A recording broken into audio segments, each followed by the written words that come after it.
Okay, happy holidays, everyone. And with happy holidays comes your racist aunt and uncle. They're coming over for dinner, for lunch, for exchanging presents. They're gonna hear you playing Drake, okay? You're playing Drake, he says the N word. And they're gonna interrupt everything and kill the vibe and say, whoa, why do they get to say the word and we don't? You know, what happened to equality? They're gonna say, well, if they don't like it so much, why are they using it?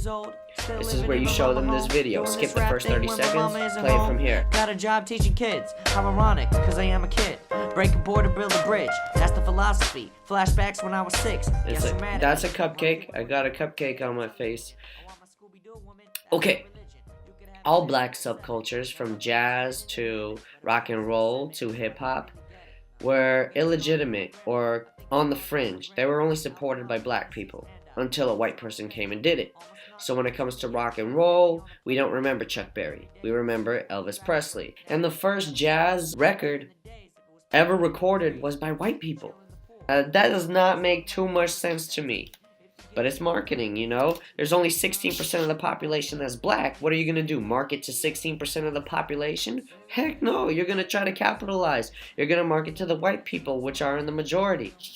So let's get back to the N-word. It's just a word, Georgie. What happened to equality, Georgie? Words have power, Georgie. Wait, that's what I'm supposed to say to you. Words have power. And if you don't think words have power, you should not be listening to hip-hop or rap or anything like that. Music in general that has words in it. Don't listen to it if you don't think words have power. The courtroom is words, you know? Why is that legitimate? I sincerely, personally hope the day comes when people don't use the N-word. Okay? That's one of my visions for a perfect world in 2117, okay? People will just stop using that word. There's already rappers today that refuse to say the word. Like, there's this guy, Dave, who just had a song with Drake. He's like a 17-year-old kid from UK, I think. He says the word brothers, and I think that's beautiful. Oprah Winfrey, she doesn't think people should be using that N-word, whether they're black, white, or whatever else. Let's think about why people use this word, regardless of how we feel about it. Let's go even deeper in history. I'm talking 300 years, 400 years. Here comes the word everybody hates, but it was so long ago, Georgie. It's not like it happened yesterday, Georgie. Slavery. Black people used codes in slavery. For example, the drums, you know, drums were banned because slaves were sending signals to each other about freedom. Spiritual songs about Jesus were actually songs about freedom at the same time, had double meaning. When it came to the N-word and white masters heard, you know, two black people saying, oh, what's up, you know, N-word, N-word, they were like, finally, they accepted the place that we put them in, that derogatory term. It was a code for brother, or a code for family. And that's not gone. That's still in hip-hop. And actually, it's so powerful. So white people can appropriate literally everything, you know? Eminem, I'm gonna rap, Macklemore, whatever, I'm gonna rap. But in hip-hop, there is one thing, you know, black people made so cool.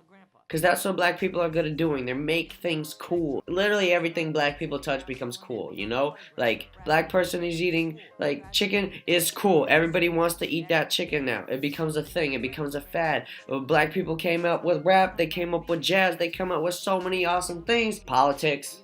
You know, Obama made the White House cool. Music, dance. Literally everything. Movies. Oh, Denzel Washington is so sexy. Everything black people touch is so cool, including the N-word. But unlike everything else, white people can never use the N-word. They can never appropriate it, you know? And that is brilliant. So when you go to shows and YG's playing, you know, white people can say, my Skittles, my fellas, but they can never say, you know what I mean? They can never say that because it's unsayable. It's untouchable. It's political. It's supposed to be like, hey, you recognize that this music is ours. We created it. Now, you're a part of it, sure, but you're not all of it. There will always be this sacred space that we carved from the very beginning, back in before the before that, back when people were on the streets breakdancing, you know, even before that. The N-word. it made hip hop. It's that part of hip hop that no one can take, and that's why people use the N-word. It's polluted. The seasons don't change and the weather stays the same. Lost in my brain, lost in my brain. This is just a thought now, lost in my brain. Why?